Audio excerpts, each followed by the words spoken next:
ડભોઈ ભાજપમાં મોટું ગાબડું 2 દિવસમાં ભાજપને રામ રામ કરીને 25 કાર્યકર્તાઓ સાથે ઠાકોર જયેશની કોંગ્રેસમાં ઘર વાપસી. ડભોઈ રાજકારણમાં ગરમાવો જોવા મળ્યો છે. વડોદરા જિલ્લા બક્ષીપંચ મોરચાના જિલ્લા પ્રમુખ ઠાકોર જયેશ મિલસિંહભાઈ કરનીટ પોતાના 25 સમર્થકો સાથે કોંગ્રેસમાં પરત ફર્યા છે. ટૂંકા ગાળામાં પક્ષપલટો જોવા મળ્યો છે. રસપ્રદ વાત એ છે કે આ કાર્યકર્તાઓ માત્ર 2 દિવસ પહેલા જ ભાજપમાં જોડાયા હતા, પરંતુ ટૂંકા સમયમાં જ ભાજપનો સાથ છોડી ફરી હાથ પકડ્યો છે. મહાનુભાવોની હાજરીમાં પ્રવેશ કાર્યક્રમ યોજાયો. કોંગ્રેસના અનેક દિગ્ગજ નેતાઓ હાજર રહ્યા, જેમાં સુધીર બારોટ, જુનેદ રાઠોડ, શાંતિલાલ અંબાલાલ પટેલ ભાજપને રામ રામ કરીને ફરી કોંગ્રેસમાં ઘર વાપસી કરતા ડભોઈ પંથકના રાજકારણમાં ભારે ચર્ચા જાગી છે.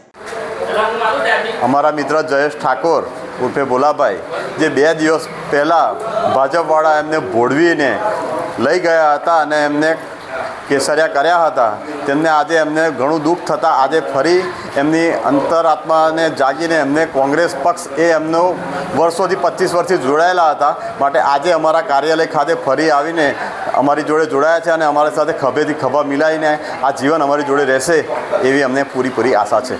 કેટલા કાર્યકર્તાઓ આજે ભોલાભાઈ 25 કાર્યકર્તા સાથે કોંગ્રેસ જોઈન કરી છે.